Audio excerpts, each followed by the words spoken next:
सोचिए दुनिया में हवा भी बैलून में भर के बेची जा रही है तो बैंक आपको फ्री में cashback, free reward points, free movie tickets और नो कॉस्ट ईएमआई आपको क्यों दे रहा है? बैंक चैरिटी कर रहा है क्या? आरबीआई को खुद एक नोटिस इशू करना पड़ा था क्योंकि नो कॉस्ट ईएमआई एक मिथ है।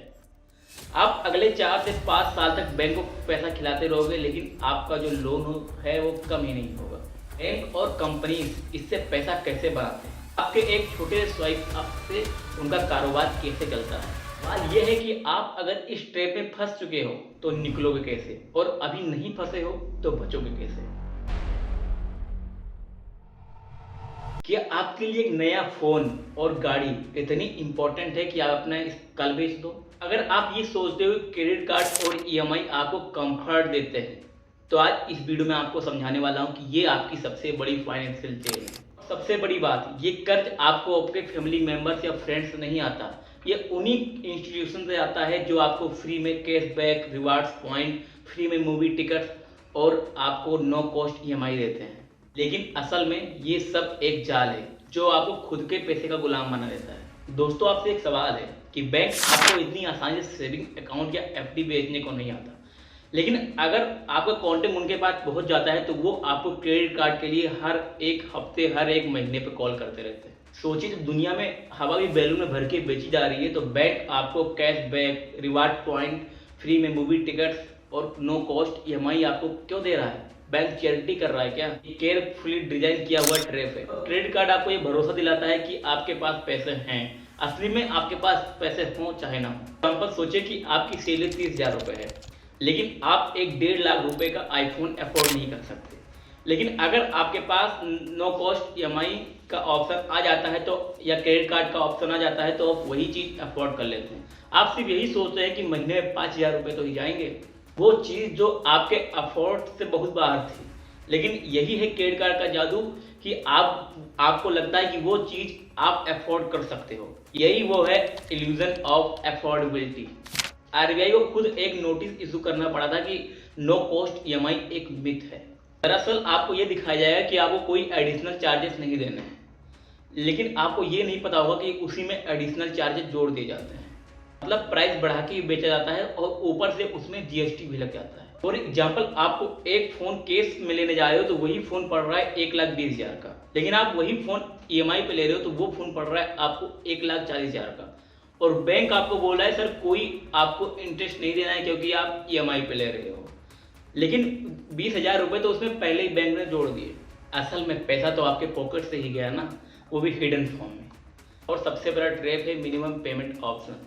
फॉर एग्जाम्पल, आपका बिल है 50,000 रुपये का, लेकिन बैंक आपको बोल रहा है सिर्फ आपको 2,500 रुपये ही पे करने हैं। आपको लगता है कि आप सेफ हो गए, लेकिन असल में आपने अपना इंटरेस्ट भरा है। जो प्रिंसिपल अमाउंट है वो वही का वही है। आप अगले 4 से 5 साल तक बैंक को पैसे खिलाते रहोगे लेकिन जो आपका लोन अमाउंट है वो खत्म ही नहीं होगा। एक सर्वे के हिसाब से 12.75% लोग क्रेडिट कार्ड में डिफॉल्ट करते हैं। मतलब 1 out of 8 person credit card में डिफॉल्ट करते हैं। फिर भी बैंक प्रॉफिट में रहता है क्योंकि लेट पेमेंट चार्जेस 2 से 4% रहते हैं पर मंथ, और यही आपके पर एनम हो जाते हैं 24 से 36%। सोचिए जरा, जहाँ पे आपको एक होम लोन 8% पे मिलता है, पर्सनल लोन 12% पे मिलता है, वहीं एक क्रेडिट कार्ड आपको 36% पे मिलता है अगर आप डिले करते हो। मतलब ये एक जमींदारी सिस्टम है। तब आप इसमें जिंदगी भर कर्ज चुकाते रहते हो। आपको ओल्ड बॉलीवुड मूवी याद है जहाँ पे एक जमींदार एक छोटा सा अमाउंट एक गरीब को देता था और उसके जगह पे उसका घर, उसकी पूरी लाइफ को कंट्रोल कर लेता था जिंदगी भर। क्रेडिट कार्ड वही जमींदार है, बस जमाना बदल गया है। पहले आपका घर गिरवी होता था और अब आपकी आने वाली सैलरी और आपका फ्यूचर गिरवी हो जाता है। तो सवाल ये है कि ये बैंक और कंपनीज अपना कारोबार कैसे चलाते हैं? आपके एक छोटे से ट्रांजैक्शन, छोटे से एक स्वाइप से इनका कारोबार कैसे चलता है? फॉर एग्जाम्पल, आपने एक शॉपकीपर से 100 रुपये का सामान खरीदा और अब आप वहाँ पे क्रेडिट कार्ड से पेमेंट करने वाले हो और आपके पास HDFC का क्रेडिट कार्ड है, लेकिन जो शॉपकीपर है उसके पास ICICI बैंक का मशीन है। अब इसमें 4 लोग आ गए। एक यूजर, जैसे आप पेमेंट कर रहे हो, इश्यूअर बैंक जो आपका क्रेडिट कार्ड है जैसे HDFC का हो गया, एक्वायरिंग बैंक जिसका मशीन वो शॉपकीपर यूज कर रहा है जैसे ICICI बैंक का हो गया, और चौथा नेटवर्किंग कंपनी आ गई जैसे वीज़ा, रुपे, मास्टर कार्ड। देखिए इसमें होता क्या है, इश्योर बैंक आईसीआईसी बैंक को एक्वायरिंग बैंक को 98 रुपये भेजता है। अब 98 रुपीज़ में से जो 97 रुपीज़ होता है वो आईसीआईसी बैंक शॉप ओनर को भेज देता है, और बाकी उसमें 1 रुपये काट लेता है, जो कि एक 50 पैसे खुद रख लेता है और 50 पैसे इंस्टीट्यूशन मतलब कंपनी को देता है, जैसे मास्टर कार्ड, रुपए और वीज़ा। मतलब एक छोटी सी स्वाइप अप से 3 लोग प्रॉफिट में चले गए।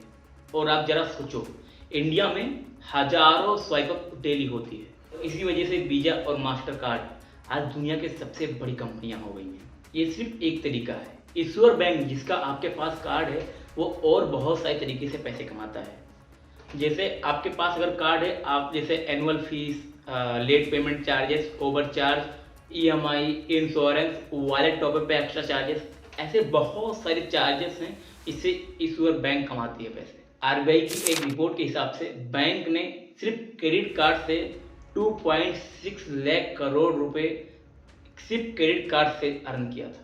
मतलब आपका एक स्वाइप उनके लिए एक लॉटरी टिकट से कम नहीं है। पहले कंपनियां 1000 फ़ोन बेचती थी, लेकिन ईएमआई आने के बाद अब वही कंपनियां 3000 फ़ोन बेचती हैं। मतलब कंपनी भी खुश और बैंक भी खुश और यूजर भी खुश, क्योंकि यूजर को नो कॉस्ट ईएमआई मिल गया और यूजर को लगता है कि ये उनके लिए बहुत कंफर्ट दे रहा है, लेकिन आने वाले अपने फ्यूचर को गिरवी रख देता है। और बैंक का सबसे बड़ा जैकपॉट होता है लेट पेमेंट। आप अगर एक दिन भी पेमेंट करने में लेट हुए तो बैंक आपसे पूरे 45 डेज का इंटरेस्ट चार्ज कर देगा, 2 या 3% पर मंथ। मतलब साल का 24 से 36%। सिर्फ एक दिन की चूक और पूरे साल भर आपको इंटरेस्ट देना है। फॉर एग्जाम्पल, जैसे आपको छोटी सी चोट लग जाए और डॉक्टर आपको बोले आपको जिंदगी भर दवा खानी है, मुझे जरा एक छोटा सा प्लास्टिक कार्ड आपके पूरी जिंदगी का रिमोट कंट्रोल बन जाता है। ये वीडियो एक एजुकेशनल पर्पस और इन्फॉर्मेशन के लिए बनाई गई है। अगर आप भी इस चीज़ में फंस चुके हैं तो कमेंट सेक्शन में जरूर बताइएगा। तब तक के लिए मिलते हैं किसी और इन्फॉर्मेटिव वीडियो के साथ। तब तक के लिए जय हिंद, नमस्कार।